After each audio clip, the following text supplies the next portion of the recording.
हरे कृष्णा. तर जोपर्यंत साधक हा अनर्थग्रस्त अवस्थेत आहे तोपर्यंत त्याच्या प्रार्थनांना प्रतिसाद हे हृदयस्थ स्थित परमात्मा श्री क्षीरोदकशाही विष्णू देत असतात.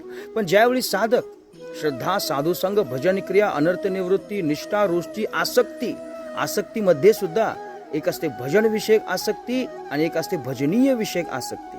आणि हे भजनीय विषयक आसक्ती म्हणजे भगवान श्रीकृष्णांप्रती ज्यावेळी साधक आसक्त होतो, अनुकूलस्य संकल्प, प्रतिकूलस्य वर्जनम, ह्या ज्या 6 शरणागती आहेत, श्रील भक्तिविनोद ठाकूर सांगतात त्या पद्धतीनं या 6 शरणागतीनं युक्त होऊन ज्यावेळी साधक भगवान श्रीकृष्णांना प्रार्थना करतो त्यावेळी श्रीमान महाप्रभू म्हणतात त्या पद्धतीनं, नयनम गलदश्रुधारया वदनम गदगदरुदया गिरा पुलकेर्निचितं वपु कदा तव नाम ग्रहणे भविष्यति.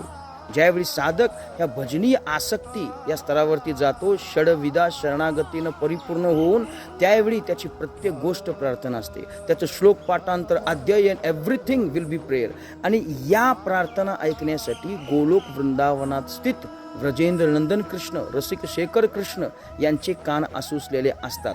आणि त्याच वेळी या आसक्तीच्या स्तरावरती हे कृष्ण त्या साधकाकडे खेचून येतात. म्हणून जर आपल्या प्रार्थना भगवान श्रीकृष्ण वृंदावन गोलोक वृंदावनापर्यंत पोचायचे असतील तर दृढ श्रद्धेनं शरणागतीनं आपल्याला श्रद्धा, साधुसंग, भजन क्रिया, अनर्थ निवृत्ती, निष्ठा, रुची, आसक्तीच्या स्तरापर्यंत पोचलं पाहिजे.